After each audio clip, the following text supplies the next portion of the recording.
Hi students, good morning to all. Hope you all are safe at home by the God's grace.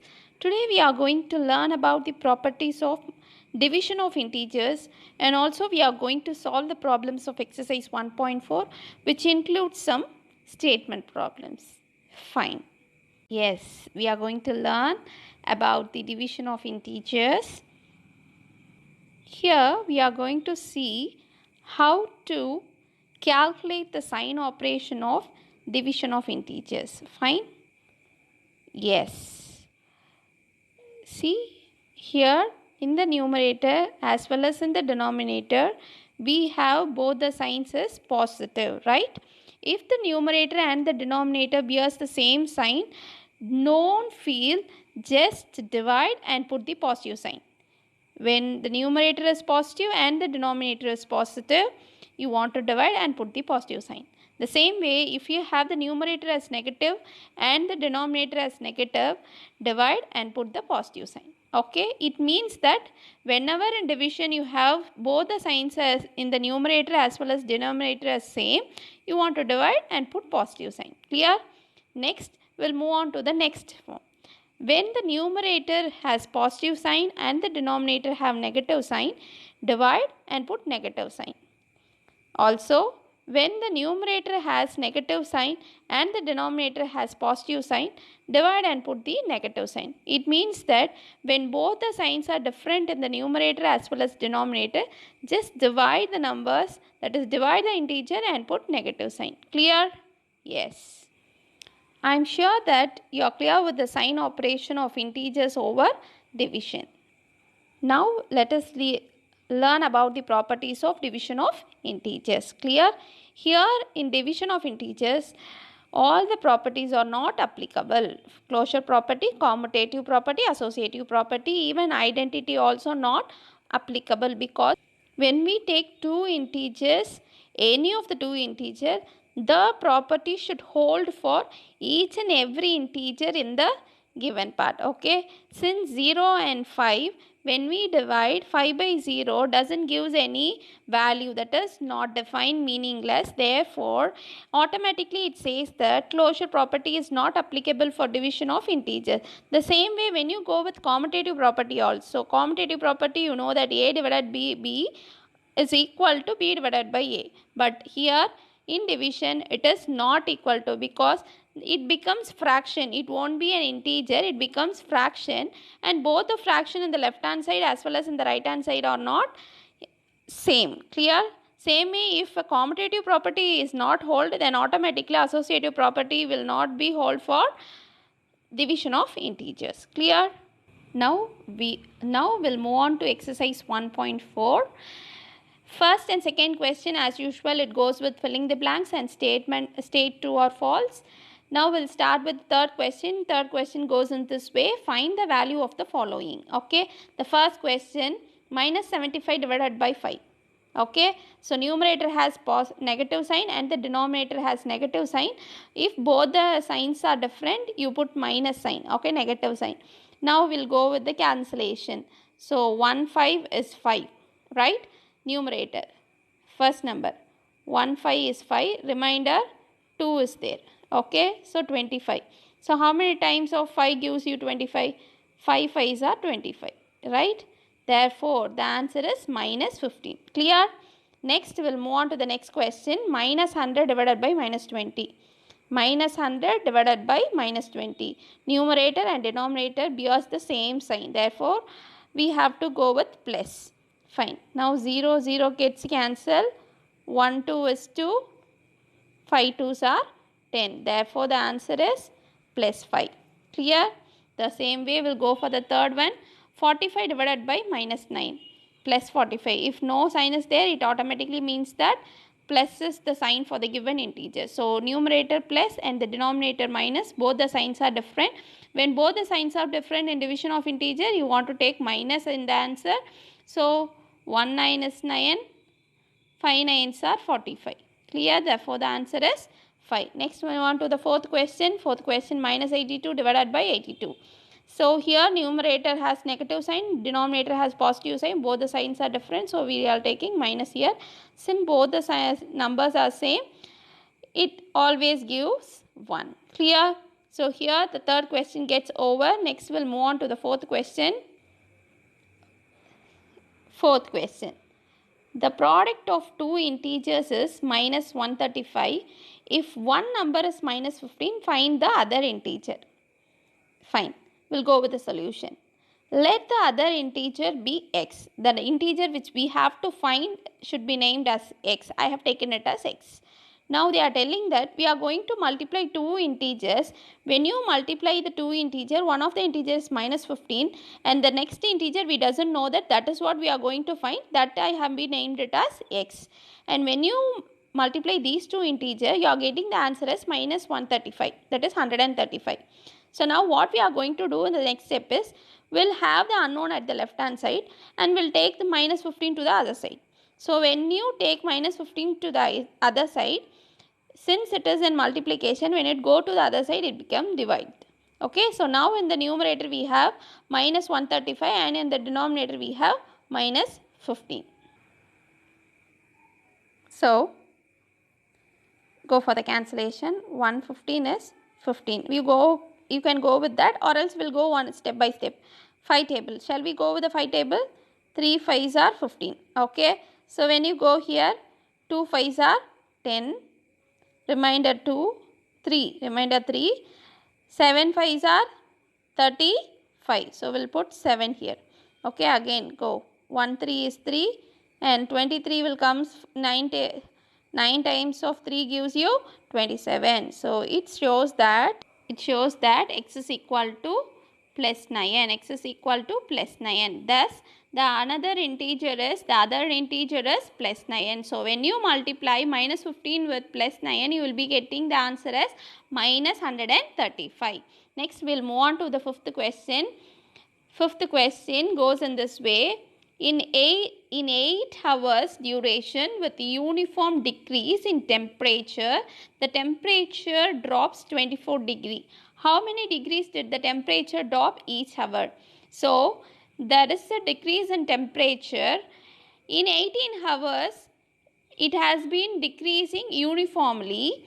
The temperature dropped 24 degree. Okay, uniformly it decreased 24 degree. Okay, in 18 hours. How many degrees did the temperature drop at each hour? Now they have given totally in 8 hours it is decreasing uniformly 24 degrees Celsius. So what will be the decrease per hour? Okay, solution. Temperature drop in 8 hours equal to 24. And temperature dropped per hour, that is 1 hour, is equal to, we want to divide this 24 by 8. Okay, so when we divide 24 by 8, we'll know that 1 8 is 8, 3 8s are 24. Therefore, the answer is 3 degree. Thus, the temperature dropped each hour is 3 degree. Clear? The temperature drop each hour is 3 degree. Clear? Next, we will move on to the sixth question. An elevator descends into a mine shaft at the rate of 5 meter per minute. Okay. If the descent starts from 15 meter above the ground level, how long will it take to reach minus 250 meter? Clear?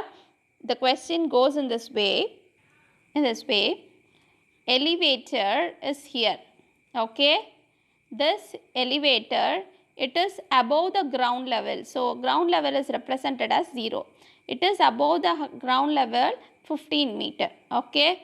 Now they are asking, when it go down to 250 meter from the ground level, what will be the total distance travelled by the elevator? Clear? So you have to have one thing in your mind, that distance will be always positive. So when you calculate the distance, you want to go with the addition. Clear? I went here 5 meter. Next I'll move on to 10 meter. So when you increase the distance, wherever you went, front or back, you want to add the distance. Fine. So now the solution is, distance travelled by the mine shaft at the rate per minute. Rate is nothing but speed. Okay. So per minute it went 5 meter. Okay. Descent starts above the ground level. So the elevator starts going down from the ground level, okay, but it starts above the ground level. It is not from the ground level, it is above the ground level. When it check it off, it is 15 meter. Descent starts above the ground level is equal to 15 meter. Therefore, now we have to calculate the total distance it travelled. So, to find the total distance, we have to start adding from the 15 meter till 250 meter. So, when you add it 15 plus 250, it is 265 meter. Clear? We know that they have given in they have asked in the question how long it takes, okay, how long it takes to reach the 250 meter, how long it represent time, okay, it represent time. So when we already know that time taken is equal to distance by speed. Distance is 265 and speed has been given as 5. So we have to divide it. 265 divided by 5 will gives you 1 5 is 5, and when you go here 5 5s are 25, remainder 1, 3 5s are 15. Therefore, the time taken is equal to 53 minutes. How I represented minutes? Because speed given here with respect to time. Therefore, thus the mine shaft will take 53 minutes to reach minus 250 meter. Clear? Next, we'll move on to the 7th question. A person lost 4,800 calories in 30 days. If the calorie loss is uniform, calculate the loss of calorie per day. There is a person who has a loss of 4,800 calories in his body after 30 days. If calorie loss is uniform, if it is uniformly decreased, calculate the lost calorie per day. Okay, each day how many calorie has been decreased, we have to check it off. Now the solution for the 7th question. Loss of calorie in 30 days is equal to 4,800. Loss of calorie per day is equal to, we have to divide 4,800 by 30. Okay, when you divide 4,800 by 30, 0 0 gets cancelled and 1 3 is 3. Again here 1 3 is 3, remainder 1, 18, 6 3s are 18 and remainder 0 as it is. Okay. So now it becomes 160. It means that thus the loss of calorie per day is 160 calories. Clear? Now we will move on to the 8th question. The question goes in this way. Given 168 into 36 is equal to 5376. Then find minus 5376 divided by minus 32. So it is a hint given here and we have to find the answer for this. So it automatically tells that the given part is 168 into 32 is equal to 5376. So from this we can state that 5376 divided by 32 is equal to 168. Just take this 32 to the other side, multiplication. When it goes to the other side, it becomes division. So you have a clue here, right? So now what we have to find is minus 5376 divided by minus 32. We written in the notation of minus 5376 by minus 32. Since both the signs are equal in the numerator and the denominator, we have put plus. And automatically we already know that from the given part 5376 divided by 32 is equal to 168. Therefore, the answer for minus 5376 divided by minus 32 is plus 168. Clear? Next, we will move on to the 9th question. 9th question goes in this way. How many minus box has been given are there in minus 20? In the question they have left minus 4. You just note it off. How many minus 4s are there in minus 20? Solution part. Therefore, number of minus 4 and minus 20 is equal to, you want to divide minus 20 by minus 4. So, when we divide, we know that 1 4 is 4, 5 4s are 20. Since both the numerator and denominator bears the same sign, therefore, an answer we have to write it as plus. Clear? Thus, there are 5 times of minus 4 and minus 20. Clear? Next, we will move on to the 10th question, the last question of the exercise. Minus 400 divided into 10 equal parts gives dash. Okay. So we have to divide this minus 400 into 10 equal parts. Therefore, in solution, minus 400 divided by 10 is equal to, since the numerator and denominator bears different sign, we have to put minus in the answer, and when you divide, 0 0 get cancelled and 40 divided by 1 is 40. Thus, minus 400 divided into 10 equal parts gives minus 40. Here, all the exercise problems gets over. Thank you, students. Have a nice day. Bye.